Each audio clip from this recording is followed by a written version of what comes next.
बिस्मिल्लाहिर्रहमानिर्रहीम। अस्सलाम वालेकुम नाज़रीन, मैं हूँ महरीन सब्तैन और ये है मेरा व्लॉगिंग चैनल। नाज़रीन, स्टोरी तो आपसे एक और शेयर करनी थी, लेकिन थोड़ी देर पहले मेरी मुलाकात दो बड़े ही प्यारे से मासूम से बच्चों से हुई। एक छोटा सा बेटा है 4 साल का और छोटी सी बेटी है 5 साल की। ये दो मासूम बड़े ही खूबसूरत से बच्चे बड़े ही उदास बैठे थे और अपनी दादी के साथ चिपक के बैठे थे और ऐसे जैसे घबराए हुए होते हैं, जैसे उन्हें कोई डर है, कोई खौफ है या कोई दुख है उनके अंदर। और बच्चों के अंदर क्या चल रहा होता है ना, आप नहीं जान सकते। और बच्चे बड़े मासूम होते हैं। यकीन करें, माँ बाप की लड़ाई झगड़ों में बच्चे जो है बहुत बुरी तरह से पिसते हैं। ज़िंदगी आसान नहीं है और किसी के साथ रहना आसान नहीं होता, लेकिन हमें बहुत सी बातें सीखनी होती हैं, बहुत सी बातों को बर्दाश्त करना होता है। हमारे एक जो अभी ख़ास तौर पे टाइम है, इसमें लड़कियों में और लड़कों में दोनों में यही आ गया है कि हम क्यों करें वायस। ख़ास तौर पे हमारी बच्चियां जो है उनके अंदर ये चीज़ बहुत आ गई है कि हमने किसी के लिए यूँ क्यों करना है, हमें क्यों कहा जाता है। वुमेन एम्पावरमेंट की बिल्कुल बात होनी चाहिए, ज़रूर होनी चाहिए, लेकिन घर को चलाने के लिए कुछ तरीके होते हैं।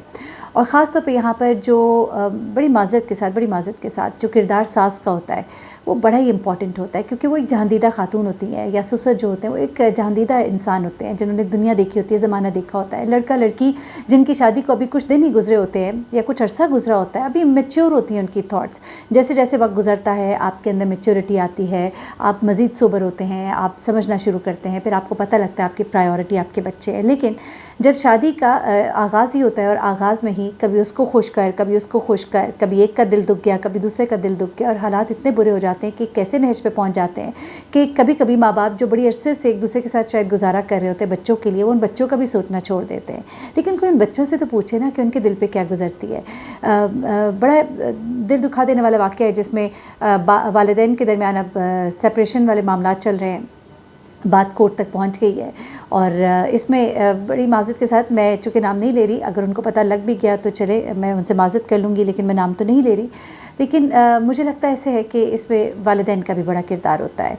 अगर बहू में कुछ गलतियां हैं तो आप उनके ऊपर पर्दा डालें। मैं किस्सा भी आपको सुना देती हूँ मुख्तसरन सा, लेकिन उससे पहले अभी यही खबर पढ़ने से पहले बल्कि ये बात करने से पहले मैं ख़बर पढ़ी थी और वो ख़बर जो थी वो माधुरी दीक्षित से मुतल्लिक थी। हमें लगता है ना कि जो स्क्रीन के ऊपर लोग आ रहे हैं इनकी ज़िंदगियाँ बड़ी खूबसूरत होती हैं, बड़ा परफेक्ट कपल होता है और उनकी लाइफ बड़ी मज़ेदार होती है। लेकिन माधुरी, जिसके बारे में ख़ास तौर पर कहा जाता है कि जब से उसकी शादी हुई, एक डॉक्टर के साथ उसकी शादी हुई, उसके बाद उसने फिल्मी दुनिया को जिस तरह से तकरीबन खैर बात कह दिया, 1-2 फिल्म की, और उसके बाद अपनी लाइफ को उसने पूरा टाइम दिया। सोशल मीडिया के ऊपर वो बड़ा एक्टिव है। अपने शौहर के साथ अमेरिका में एक अच्छी खुशगवार ज़िंदगी गुजारी है अपने बच्चों के साथ। लेकिन उसने भी क्या बताया कि जब उसकी शादी डॉक्टर श्री राम से हुई तो उसने कहा कि मेरी शादी के जो शुरू के दिन थे वो बड़े मुश्किल थे। अच्छा, हमें ऐसा लगता है कि अगर कोई एक्ट्रेस है या कोई एक बड़ी स्ट्रॉन्ग हेडेड औरत है जिसके पास बड़ा पैसा है, अगर उसकी ज़िंदगी में मुश्किलात आई होंगी तो उसने शुरू में ही रास्ता बदल लिया होगा। लेकिन नहीं, आप यहाँ से देखिए, इवन हम रीमा को भी अगर देखते हैं, रीमा ने अपनी शादी को कितने अच्छे से निभाया और बड़ी अच्छी खुशखुरम ज़िंदगी गुजारी है और बड़ा एलिगेंटली गुजारी है।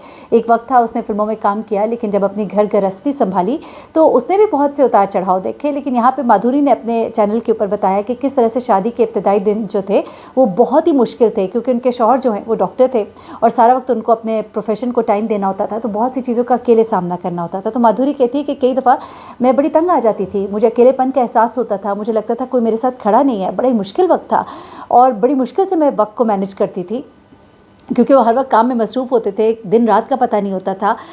हर दिन उनकी कॉल होती थी, बच्चों की देखभाल मैं करती थी, उन्हें स्कूल लेकर मैं जाती थी, वापस लेकर मैं आती थी, घर के दीगर काम मैं अकेले मैनेज करती थी, क्योंकि अमेरिका में थे वहाँ ज़्यादातर हाउस हेल्प के अलावा भी अगर आपके पास बहुत पैसा भी हो, काम बहुत से करने पड़ते हैं आपको। फिर वो ये कहती हैं कि घर के दीगर काम अकेले मैनेज करने पड़ते थे, कोई मौजूद नहीं होता था। कभी मैं बीमार हो जाती तो भी मुझे देखने वाला कोई नहीं होता था, बल्कि मुझे अपने बच्चों को उस बीमारी के साथ संभालना भी होता था। और तमाम तर मसरूफियात के बावजूद जो है वो कहती हैं कि बस ये एक बात अच्छी थी मेरे शौहर की कि वो बच्चों के लिए कहीं ना कहीं से वक्त ज़रूर निकालते थे और ये तमाम चीज़ें। तो मैं उसको जब पढ़ी थी तो मैंने कहा कि देखिए, हमें लगता है कि शायद वो जो ख़वातीन हैं वो बड़ी इस तरह से होती होंगी, धड़ल्ले से रहती होंगी। बच्चियों के लिए मेरा एक मैसेज है, अब इन मियाँ बीवी के दरमियान क्या थोड़े थोड़े मसाइल जो है वो इकट्ठे होते रहे।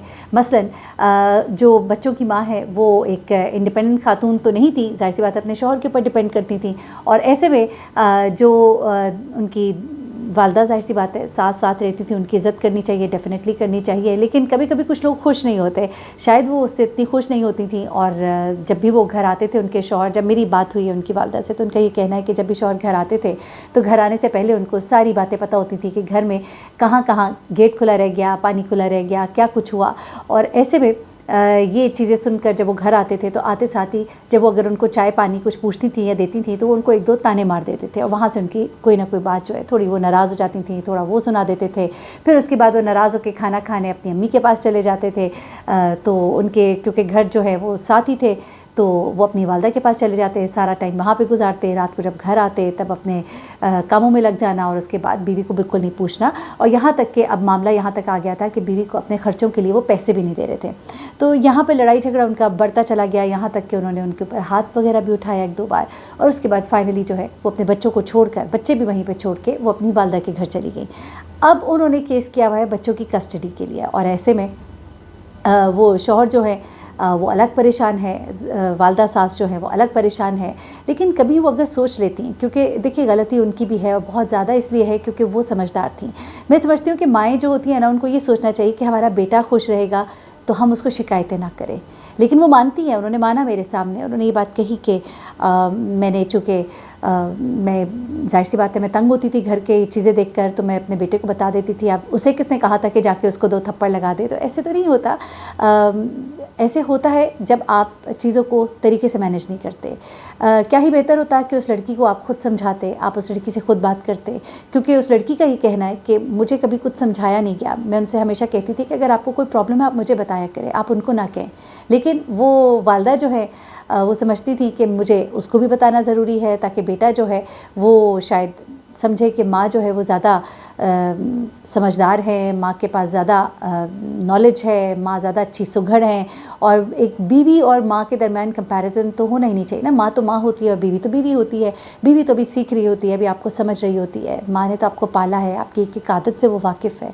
ऐसे में मर्द का बड़ा किरदार होता है कि वो अपनी चीज़ों को किस तरह से हैंडल करता है। असल में तो गलती सबसे बड़ी मर्द की है कि जिसने अपनी माँ और बीवी के दरमियान बैलेंस करना है। माँ को भी सुन ले तो बीवी को इस तरह से ना कहे, बीवी को भी सुन ले लेकिन माँ के सामने गुस्ताखी ना करे। बस सबका ही किरदार होता है। लेकिन ऐसे में बच्चे जो है ना वो बड़े बुरी तरह से डिस्टर्ब होते हैं, और उन बच्चों की शक्ल देख के यकीन माने इस कदर खूबसूरत बच्चे, इस कदर खूबसूरत बच्चे। मैं बगैर किसी का नाम लिए, क्योंकि मुझे पता है कि लोग इस तरह से नहीं जानते कि मैं किसकी बात कर रही हूँ, लेकिन दुख होता है बहुत। बच्चे जो है वो माँ को भी चाहते हैं, बाप को भी चाहते हैं, तो बच्चे को तो दोनों ही चाहिए ना। और बच्चे दादी के साथ लिपट कर शायद अपनी माँ की कमी को दूर कर रहे थे, लेकिन माँ की कमी से तो दूर नहीं हो सकती। दादी दादी होती हैं, माँ माँ होती हैं। और मेरी तो मैं दुआ करूँगी अल्लाह करे कि वो बच्ची भी अपने घर वापस आए। मैं दुआ करूँगी कि उसकी जो सास हैं वो आइंदा के लिए इस चीज़ का एहतियात करें। केस उन्होंने दायर किया हुआ है बच्चों की कस्टडी के लिए, और शायद फिर सेपरेशन के लिए भी कुछ मामला पेपर्स वगैरह चल रहे हैं। लेकिन इतना आसान होता है रिश्ते तोड़ देना, निभाना बड़ा मुश्किल होता है। लेकिन एक बार निभा लें तो कुछ सालों के बाद एहसास होगा कि वो जो हमने उस वक्त निभा लिया हमने शायद अच्छा ही किया। छोटी छोटी गलतियों को दरगुजर करें, रिश्तों को निभाएं। हाँ, अगर रिश्ता बहुत टॉक्सिक हो जाए, क्योंकि जब मेरी इस लड़की से बात हुई तो उसने अपने शौहर के बारे में अच्छी बातें भी की। उसने कहा कि हाँ हमारा अच्छा वक्त भी गुजरा है, और मुझे तकलीफ़ होती है कि उस अच्छे वक्त के बाद सिर्फ छोटी छोटी बातों को सुनकर मेरे साथ उसका ये रवैया दिन ब दिन इतना बुरा होता गया कि अब उसने मुझ पर हाथ उठाना शुरू कर दिया। तो इन चीज़ों को अगर दुरुस्त कर लें तो क्या ही अच्छा होगा, बच्चों के लिए सही, बच्चों के लिए एक मौका तो दे के देखें। बस एक छोटा सा पैगाम है आपके लिए। अल्लाह ताला सबके घरों का आबाद रखे, सबकी बेटियों को शाद रखे, सबके बेटों को शाद रखे। अपना बहुत ख्याल रखिएगा, और मासूम बच्चों का ज़रूर सोचा करें। जब भी किसी रिश्ते में आप आगे बढ़ जाने लगे तो ज़रा सोच लिया करें कि उन मासूमों का क्या कसूर है। अल्लाह हाफ़िज़।